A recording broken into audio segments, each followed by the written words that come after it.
হাসরের ময়দানে সূর্যের তাপ বড় কঠিন তাপ, মানুষ হাহাকার করতেছে রোদের তাপের কারণে। ওই ইমানদার মুসলমান ধনী লোকটা তাকায় দেখতেছে বিশাল বড় একটা বিল্ডিং দেখা যায়। ওই বিল্ডিং এর কাছে গেল আশ্রয়ের জন্য, ছায়ার জন্য। বিল্ডিং এর দারোয়ান ফেরেশতারা বলতেছে এখানে তোমার স্থান না।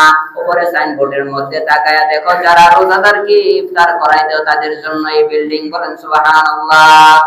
এবার এই লোকটা ঘুম ভাঙার পরে লোকটা দৌড়ায়া গেল গরিব লোকের বাড়িতে গিয়া বলতেছে, হে গরিব লোক, তোমাকে গতকাল কোন লোকটা তোমাকে ইফতারের জন্য টাকা দিয়েছে বলো, আমার কাছে ঠিকানা বলো, আমি তার ঋণ পরিশোধ করে দেব।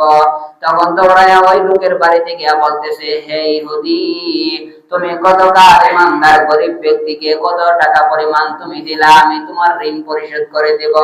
তখন ইহুদি ডাক দেয়া বলতেছে, হে ইমানদার মুসলমান, তুমি কি রাত্রে বেলা বিল্ডিং দেখে লোভে পড়েছো নাকি? বলেন সুবহানাল্লাহ।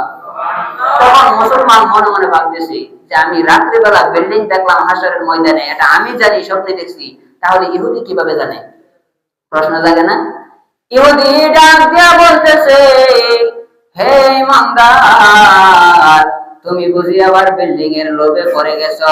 তোমার গতকাল বড় সুযোগ ছিল, গতকাল যদি গরিব লোকটাকে ইফতার করাইতা তাহলে ওই বিল্ডিংটা তোমার নামে হইতো। আমি গতকাল ইহুদি ছিলাম, আজকে আমাকে ইহুদি বলে ডাকবা না। আমি গতকাল ওই গরিব লোককে ইফতার করায় সাহায্য করার কারণে স্বপ্ন যুগে রহমাতুল লিল আলামিন এসে আমাকে ডাক দেয়া বলতেছে, তুমি আর ইহুদি নও, তুমি আমার হাত ধরে কালেমা পড়ে ইমানদার হয়ে যাও। স্বপ্ন যুগে পয়গম্বর আমাকে কালেমা পড়ায়া মুসলমান বানায়া দিয়েছে। হে ইমানদার, গতকাল তোমার বড় সুযোগ ছিল, কিন্তু তুমি সুযোগকে কাজে লাগাইলা না। আমি ইহুদি হওয়া সত্ত্বেও আমার মনটা তার প্রতি গলছে। এই মন নরম হওয়ার কারণে আল্লাহ পাক রব্বুল আলামিন তার রহমাতুল লিল আলামিনের মাধ্যমে আমাকে কালেমা পড়ায়া মুসলমান বানাই। লিন্নাসি ওয়া বাইনাতিন মিনাল হুদা ওয়াল ফুরকান ওয়া খালাকাল ইনসানা ওয়া কাররাম ওয়া আল্লামাহু মিনাল বায়ানি মা লাম ইয়ালাম। فسبحان الذي لا يحصى امتنانه باللسان ولا بالقلم. ونشهد أن لا إله إلا الله وحده لا شريك له.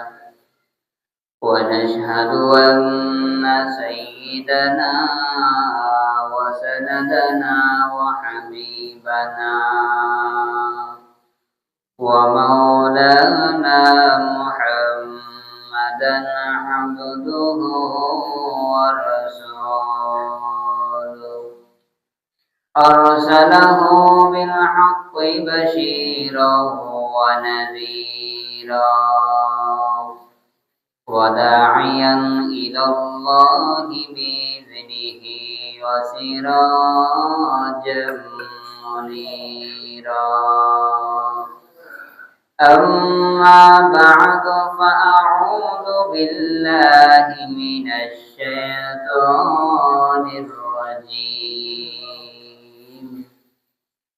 بسم الله الرحمن الرحيم.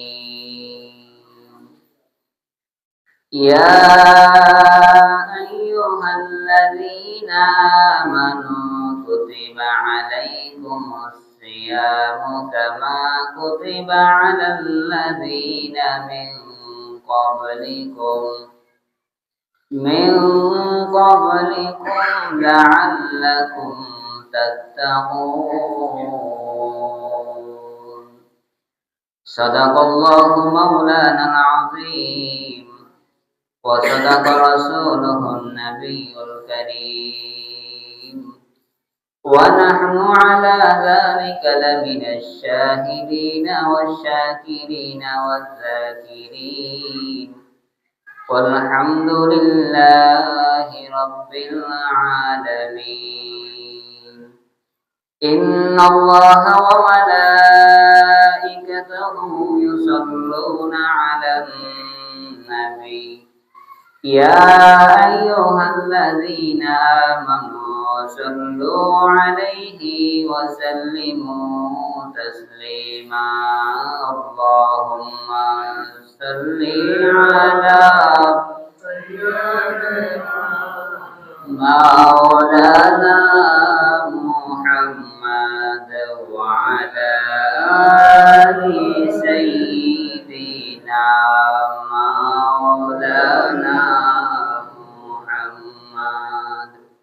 মহান আল্লাহ পাক রব্বুল আলামিনের দরবারে লাখ কোটি শুকর, যে মহান রব্বুল আলামিন আমাদেরকে তার ঘরে আসার মতো বসার মতো আমাদেরকে সুযোগ দান করেছেন এবং বিগত বছরের রমজান পাওয়ার পরে দীর্ঘ 1 বছর অতিবাহিত হওয়ার পরে আবার এই বছরের রমজান মাস পেয়ে প্রথম শুক্রবারে আমরা মসজিদে সুস্থতার সাথে আসতে পেরেছি, বসতে পেরেছি। আমরা সবাই খুশি হয়ে বলি আলহামদুলিল্লাহ। আমাদের বিশ্বাস যে এই বছর রমজান পাইছি, সামনের বছর পাবো কিনা সন্দেহ, ঠিক না? আবার এই বছর রমজান পাইছি, শেষ পর্যন্ত আমরা পাই কিনা এত সন্দেহ। আর এই রমজান মাস অত্যন্ত বরকতের মাস। আল্লাহর রাসূল রজব মাস আসার শুরু থেকে নিয়ে শাবান মাস পর্যন্ত দোয়া করতেন, আল্লাহুম্মা বারিক লানা ফি রজব ওয়া শাবান ওয়া বাল্লিগনা রমাদান। হে আল্লাহ, আপনি রজব মাসে বরকত দান করুন এবং শাবান মাসে বরকত দান করুন। কয়টা মাস? 2টা মাস। রজব মাসে বরকত দেন, শাবান মাসে বরকত দেন। তারপরে বলতেছেন অবাল্লিগনা রমাদান, রমজান পর্যন্ত পৌঁছায় দেন। তাহলে রমজানে কি বরকতের দোয়া আল্লাহ রাসূল করেছেন? রমজানে বরকতের দোয়া আল্লাহ রাসূল করেন নাই। করেছেন কয়টা মাস? 2টা। রজবেও বরকত দেন, শাবানেও বরকত দেন, রমজান পর্যন্ত পৌঁছায় দেন।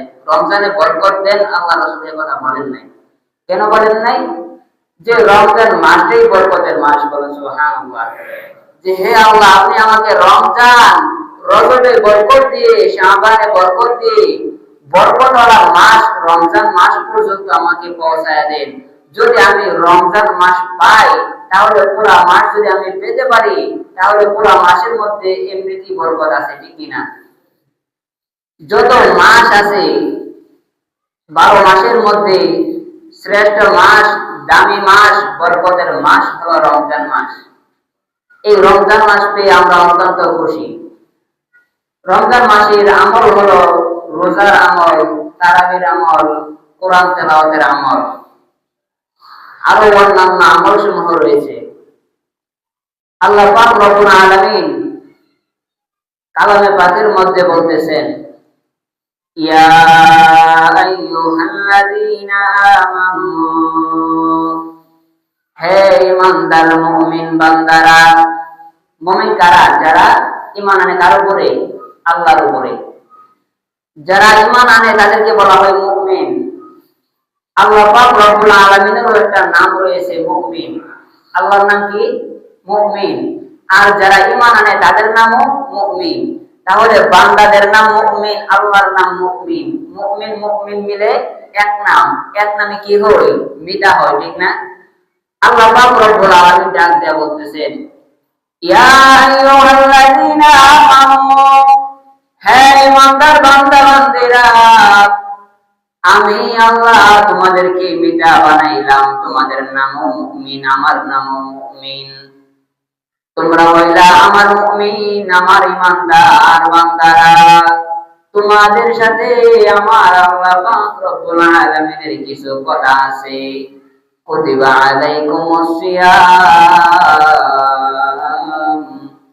তোমাদের উপরে কুতিবা আই ফরিদা, তোমাদের উপরে ফরজ করা হয়েছে সিয়াম, রোজা তোমাদের উপরে ফরজ করা হয়েছে। হে আমার বান্দা বান্দীরা, মনটা ছোট করিও না। এক মাস লাগাতার কিভাবে সারাদিন না খেয়ে রোজা রাখবো, মনটা ছোট করেও না। এই রোজার বিধান শুধু আমি আল্লাহ তোমাদের কি দেই নাই, বরং কামা কুতিবা আলাল্লাযিনা মিন ক্বাবলিকুম, আমি তোমাদের পূর্ববর্তী লোকদের উপরেও রোজা আমি ফরজ করে দিয়েছি। বলেন সুবহানাল্লাহ। হে আমার ইমানদার বান্দা-বান্দীরা, পূর্ববর্তী নবীর উম্মতেরা যদি রোজা রাখতে পারে, তোমাদের বাপ-দাদারা যদি রোজা রাখতে পারে, অন্যান্য উম্মতেরা যদি রোজা রাখতে পারে, তাহলে তোমরা কেন পারবা না? আমি অন্যান্য উম্মতদেরকে যেভাবে রোজা দিয়েছি, তোমাদেরকেও ঠিক সেইভাবে রোজা দিয়েছি। বলেন সুবহানাল্লাহ। আগের নবীর উম্মতেরা তারা রোজা রাখতো, আমরা ইফতারের পর থেকে নিয়ে পরের দিন সুবহে সাদিক সেহরি শেষ সময় পর্যন্ত সারা রাত খেতে পারি, ঠিক না? আর আগের যুগে রোজার বিধান ছিল যে ইফতার করার পরে যখন ঘুমিয়ে পড়তো, তখন ঘুম থেকে আর উঠে খাওয়া যেত না, তখন আবার সেহরি সময় খাইতো, রাত্রে খাওয়া যেত না। আর আমাদেরকে আল্লাহ পাক রব্বুল আলামিন দিয়েছেন যে ইফতারের পর থেকে নিয়ে পরের দিন সুবহে সাদিক সেহরি শেষ সময় পর্যন্ত সারা রাত খাও। বলেন সুবহানাল্লাহ। আল্লাহ পাক রব্বুল আলামিন বলেন, ইয়া আইয়ুহাল্লাযীনা আমানু কুতিবা আলাইকুমুস সিয়াম, হে আমার ইমানদার বান্দা-বান্দীরা, তোমাদের উপরে আমি আল্লাহ রোজাকে ফরজ করে দিয়েছি, কামা কুতিবা আলাল্লাযীনা মিন ক্বাবলিকুম, যেভাবে আমি তোমাদের পূর্ববর্তী নবীর উম্মতদের উপরে ফরজ করেছিলাম। আমি কি জন্য রোজাকে তোমার উপরে দিলাম? লাআল্লাকুম তাত্তাকুন, যাতে তোমরা তাকওয়াওয়ালা মুত্তাকি হতে পারো। তাকওয়াওয়ালা, খোদাবিদু, আল্লাহবিদু যে একমাত্র রোজার মাধ্যমে অর্জন করা যায়। আপনি নামাজ পড়তেছেন, নামাজ পড়ানোর মধ্যে রিয়া রয়েছে, অহংকার রয়েছে, যে আমি লোক দেখানোর জন্য নামাজ পড়তেছি, এরকম হতে পারে। আপনি যাকাত দিতেছেন, হতে পারে লোক দেখানোর জন্য যাকাত দিতেছেন, কিন্তু রোজা এমন একটা আমল মানুষকে দেখানো যায় না, ঠিক না? মানুষকে রোজা দেখানো যায় না। এই রোজাটা হলো গোপন সম্পর্ক আল্লাহর সাথে। এই জন্য আল্লাহ পাক রব্বুল আলামিন বলেছেন, আমি রোজা দিয়েছি যাতে তোমরা তাকওয়াওয়ালা হতে পারো। আর তাকওয়া যারা অর্জন করে, আল্লাহর ভয় যারা অর্জন করে, তারা হলো মুত্তাকিন। আল্লাহ পাক রব্বুল আলামিন বলেন, উলাইকা আলা হুদাম মির রাব্বিহিম ওয়া উলাইকা হুমুল মুফলিহুন, যারা তাকওয়ার গুণ অর্জন করে মুত্তাকি হতে পারবে, তারা হেদায়েতের উপরে এখনো আছে, তারা পরকালে হেদায়েতের উপরে থাকবে, তারা বিনা হিসেবে জান্নাতে। বলেন সুবহানাল্লাহ।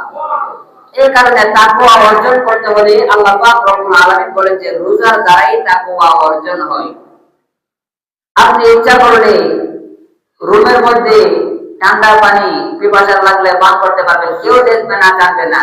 তাহলে পান করেন না কেন? কার ভয়? আল্লাহর ভয়। আল্লাহ পাক রব্বুল আলামিন বলেন যে অন্যান্য আমল করার কারণে বান্দা যদি নামাজ পড়ে, আমি ফেরেশতাদেরকে বলি, হ্যাঁ ফেরেশতারা, আমার বান্দা নামাজ আদায় করেছে, নামাজ আদায় করার জন্য বান্দার আমলনামার মধ্যে সওয়াব লেখা দাও। বান্দা যাকাত দিয়েছে, যাকাত দেওয়ার কারণে বান্দার যতটুকু সওয়াব আছে আমলনামায় লিখে দাও। বান্দা যা আমল করে সব আমি আল্লাহ ফেরেশতাদের মাধ্যমে আমলনামায় জমা করি, কিন্তু রোজার আমলের সওয়াব আমি আল্লাহ তাআলা নিজ হাতে দান করব। বলেন সুবহানাল্লাহ। আল্লাহ পাক রব্বুল আলামিন বলেন, আস-সাওমু লি ওয়া আনা আজজি বিহি, আমার বান্দারা আমার জন্য রোজা রাখে, আর রোজাদারের সওয়াব আমি আল্লাহ পাক রব্বুল আলামিন নিজেই দিব। যে কি সওয়াব দেব? যে আমি আল্লাহ আমার ইবাদত যারা করে, রোজা যারা রাখে, আমি আল্লাহ পাক রব্বুল আলামিন তাদেরকে সওয়াব আমি আল্লাহ নিজে কি দিয়ে দিব। বলেন সুবহানাল্লাহ। তাহলে রোজাদারকে যদি আল্লাহ পাক রব্বুল আলামিন আল্লাহ কি দিয়ে দেন, তাহলে গোটা দুনিয়া তার অধীনে আসবে, ঠিক না? মান লাহুল মাওলা ফালাহুল কুল, যার জন্য আল্লাহ হয়ে যায়, গোটা দুনিয়া তার জন্য হয়ে যায়। বলেন সুবহানাল্লাহ। আল্লাহ পাক রব্বুল আলামিন যে রোজা না রাখলে কি শাস্তি দিবেন? আপনি রোজা রাখছেন, রোজা রেখে ইচ্ছাকৃতভাবে রোজা ভেঙে ফেলেছে। ইচ্ছাকৃতভাবে ভাঙার পরে কেউ যদি তাকে জিজ্ঞাসা করে রোজা বাংলা কেন, যদি চাপ সৃষ্টি করে, তাহলে বলবো আমার রোজা আমি ভাঙবো, তোমার সমস্যা কি, এরকম বলে না, বরং সে আর ঠাট্টা করতেছে। যারা রোজা রেখে ইফতারের আগে ইচ্ছাকৃতভাবে বিনা ওজরে, শরীয়তের দৃষ্টির বাহিরে গিয়ে বিনা ওজরে যারা ইচ্ছাকৃতভাবে রোজা ছেড়ে দেয়, আল্লাহ পাক রব্বুল আলামিন তাদেরকে কেমন শাস্তি দিবেন।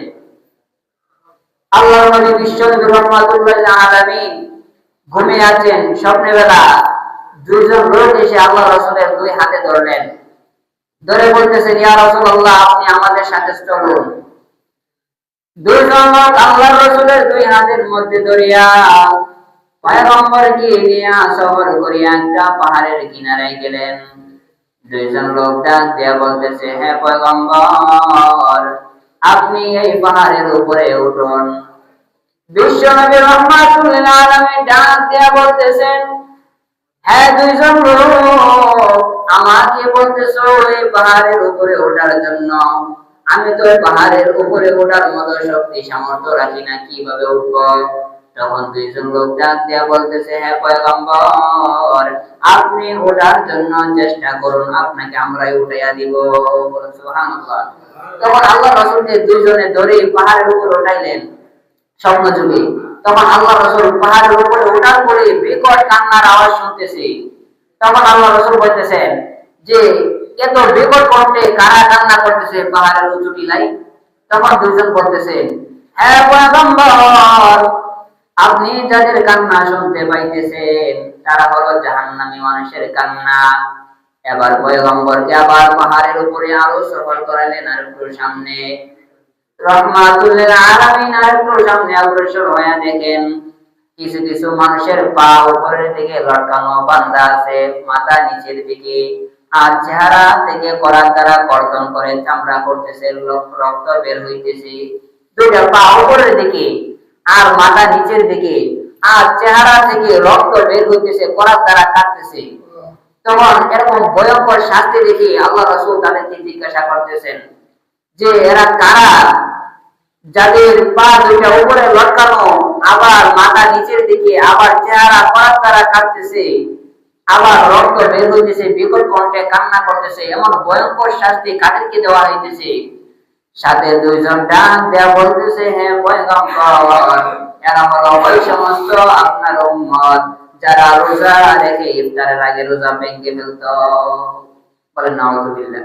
যে রোজা রেখে ইফতারের আগে রোজা ভেঙে ফেললে যদি এরকম শাস্তি হয়, দুই পা উপরে লটকায়া মাথা নিচের দিকে দিয়ে পরার দ্বারা কর্তন করে চেহারা থেকে যদি রক্ত বের করে শাস্তি দেওয়া হয় রোজা রেখে ভেঙে ফেলার কারণে, তাহলে যারা রোজা রাখি না তাদের কেমন শাস্তি হবে বোঝার বিষয়, ঠিক না?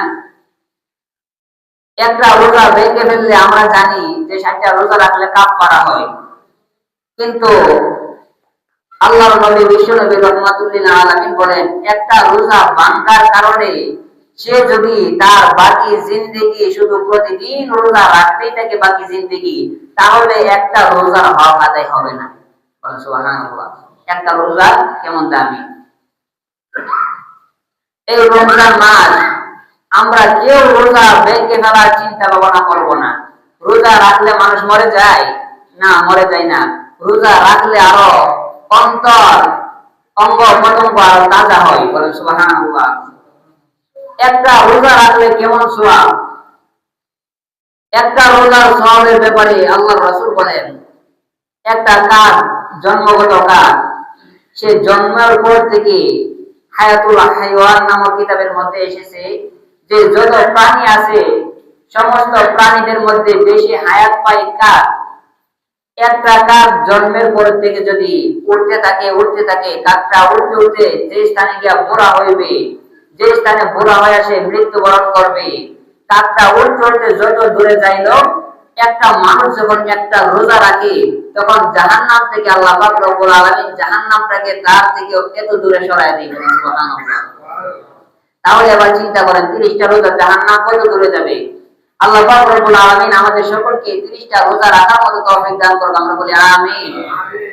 আল্লাহ পাক রব্বুল আলামিন বলেন যে 6 গুণ যাদের মধ্যে থাকবে, রোজা রাখবে, আবার 6টা গুণ তার মধ্যে থাকবে, আমি আল্লাহ তার হয়ে যাবে। বলেন সুবহানাল্লাহ।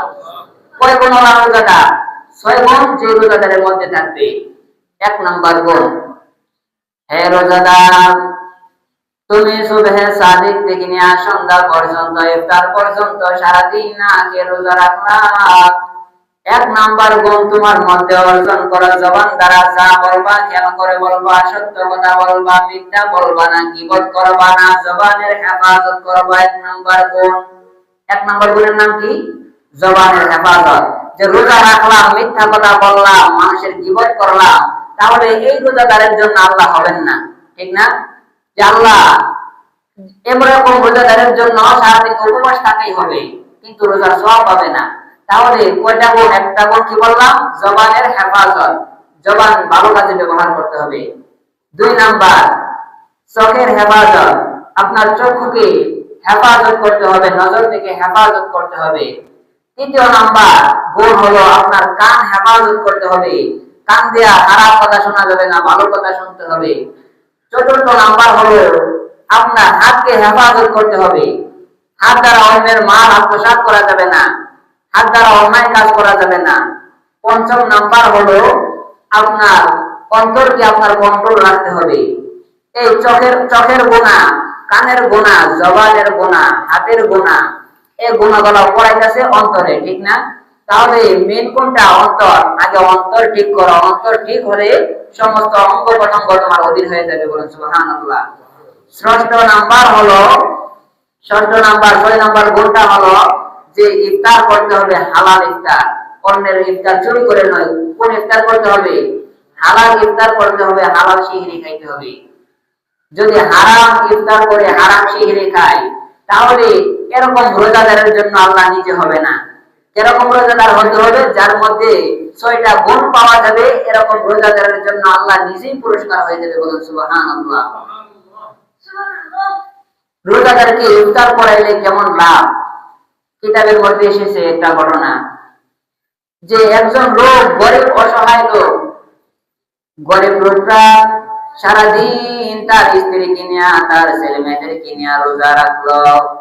বিকাল বেলা নিজে মনে মনে ভাবতেছে, আমি নিজে রোজা রাখলাম, আমার স্ত্রী রোজা রাখলো, আমার বাচ্চারাও রোজা রাখলো। সন্ধ্যাবেলা ইফতারের সময় ঘরের মধ্যে কোনো কিছু নাই, আমি 1 গ্লাস পানি পান করব, আমার স্ত্রী 1 গ্লাস পানি পান করবে, কিন্তু ছোট বাচ্চাদেরকে আমি কি দিয়ে ইফতার করাইবো, এরকম টেনশনে পড়ে গেলেন। তখন গরিব লোকটা এলাকার মধ্যে গিয়া মুসলমানদের কাছে টাকা হাওলাত চাইতেছে, টাকা তার চাইতেছে। মানুষের বাড়ি বাড়িতে গিয়া বলতেছে, আমাকে একটু টাকা দাও, হাওলাত কিছু টাকা দাও, আমি নিজে রোজা রেখেছি, আমার স্ত্রী রোজা রেখেছে, আমরা পানি দ্বারা ইফতার করব, কিন্তু ছোট বাচ্চাদেরকে ইফতার করানোর মতো হাতে টাকা পয়সা নাই, কিছু টাকা পয়সা দাও, আমি আবার পরে তোমাদের ঋণ পরিশোধ করে দিব। এরকম টাকা চাইতেছে, কেউ টাকা দিতেছে না। তখন একজন বড় লোকের বাড়িতে গেলেন, ইমানদার মুসলমান বড় লোকের বাড়িতে গেলেন, গিয়া বলতেছে অবস্থা। তখন সেই বড় লোক তাকে টাকা দিতেছে না। লোকটা আবার মনে দুঃখ নিয়া, মনটা বেদনা নিয়া কান্না করে করে আবার বাড়িতে ফিরে আসতেছে। রাস্তার মধ্যে কান্না করতেছে, হে দয়ার মালিক, সারাদিন ধরে রোজা রাখতেছি, আল্লাহ তোমাকে পাওয়ার জন্য, তাকওয়া অর্জনের জন্য সারাদিন রোজা রাখতেছি। আল্লাহ আপনি ইফতারের পূর্বে আমার বাচ্চাদের জন্য ইফতারের ব্যবস্থা করে দেন। তখন একজন ইহুদির সাথে রাস্তার মধ্যে সাক্ষাৎ। ইহুদি লোকটা যা বলতেছে, হে ইমানদার ভাই, তুমি কান্না কেন করতেছো? মুসলমান ভাই, কি জন্য তুমি কান্না করতেছো? তখন গরিব লোকটা ডাক দিয়া বলতেছে, হে ইহুদি, তোমার কাছে আমার মনের দুঃখ বেদনা বলে কি লাভ হবে? আমার মনের দুঃখ বেদনা তো আমার জাতি ভাই ইমানদার মুসলমানরাই বোঝে না, তোমার কাছে বললে কি হবে? তখন ইহুদি বলতেছে, বলো দেখে আমি কিছু করতে পারি কিনা, কি দুঃখ নিয়ে তুমি কান্না করতেছো? তখন গরিব লোকটা বলতেছে, হ্যাঁ ইহুদি ভাই, ইফতার করার মতো আমার সামর্থ্য নাই, আমার মুসলমান জাতি ভাই ইমানদার ভাইদের কাছে গিয়ে টাকা হাওলাত চাইলাম, কেউ হাওলাত দিতেছে না। এই জন্য কান্না করতেছি। ইহুদি ডাক দিয়া বলতেছে, হে মুসলমান, তোমার ইফতার করার জন্য কত টাকা লাগবে আমার কাছে বলো, আমি তোমাকে 1 মাসের জন্য ইফতারের টাকা দিয়ে দিব, পরে আর ঋণ পরিশোধ করতে হবে না। বলেন সুবহানাল্লাহ। এবার গরিব লোককে ওই ইহুদি 1 মাসের পরিমাণ টাকা পয়সা দিয়ে দিল। 1 মাসের পরিমাণ টাকা পয়সা দেওয়ার পরে সন্ধ্যাবেলায় বাসায় এসে তার সন্তানদেরকে নিয়ে ইফতার করলো। রাত্রিবেলা দুনিয়ার সমস্ত মানুষ ঘুমিয়ে পড়লো। ওই ইমানদার মুসলমান ধনী লোকের বাড়িতে যে টাকার জন্য গিয়েছিল, সে রাত্রিবেলা স্বপ্নে দেখতেছে কিয়ামতের মাঠ কায়েম হয়ে গেছে। হাসরের ময়দানে সূর্যের তাপ বড় কঠিন তাপ, মানুষ হাহাকার করতেছে, হাহাকার করতেছে রোদের তাপের কারণে। ওই ইমানদার মুসলমান ধনী লোকটা তাকায় দেখতেছে বিশাল বড় একটা বিল্ডিং দেখা যায়। ওই বিল্ডিং এর কাছে গেল আশ্রয়ের জন্য, ছায়ার জন্য। বিল্ডিং এর দারোয়ান ফেরেশতারা বলতেছে, এখানে তোমার স্থান না। উপরে সাইনবোর্ডের মধ্যে তাকায় দেখো, যারা রোজাদারকে ইফতার করায় দাও তাদের জন্য এই বিল্ডিং। বলেন সুবহানাল্লাহ। এবার এই লোকটা ঘুম ভাঙার পরে লোকটা দৌড়ায় গেল গরিব লোকের বাড়িতে গিয়া বলতেছে, হে গরিব লোক, তোমাকে গতকাল কোন লোকটা তোমাকে ইফতারের জন্য টাকা দিয়েছে বলো, আমার কাছে ঠিকানা বলো, আমি তার ঋণ পরিশোধ করে দেব। তখন দৌড়ায় ওই লোকের বাড়িতে গিয়া বলতেছে, হে ইহুদি, তুমি গতকাল ইমানদার গরিব ব্যক্তিকে কত টাকা পরিমাণ তুমি দিলা, আমি তোমার ঋণ পরিশোধ করে দেব। তখন ইহুদি ডাক দিয়া বলতেছে, হে ইমানদার মুসলমান, তুমি কি রাত্রে বেলা বিল্ডিং দেখে লোভে পড়েছো নাকি? বলেন সুবহানাল্লাহ। তখন মুসলমান মনে মনে ভাবতেছি যে আমি রাত্রে বেলা বিল্ডিং দেখলাম হাসরের ময়দানে, এটা আমি জানি, স্বপ্নে দেখছি, তাহলে ইহুদি কিভাবে জানে? প্রশ্ন জাগে না? ইহুদি ডাক দিয়া বলতেছে, হে ইমানদার, তুমি বুঝি আবার বিল্ডিং এর লোভে পড়ে গেছো? তোমার গতকাল বড় সুযোগ ছিল, গতকাল যদি গরিব লোকটাকে ইফতার করাইতা তাহলে ওই বিল্ডিংটা তোমার নামে হইতো। আমি গতকাল ইহুদি ছিলাম, আজকে আমাকে ইহুদি বলে ডাকবা না। আমি গতকাল ওই গরিব লোককে ইফতার করায় সাহায্য করার কারণে স্বপ্ন যুগে রহমাতুল লিল আলামিন এসে আমাকে ডাক দেয়া বলতেছে, তুমি আর ইহুদি নও।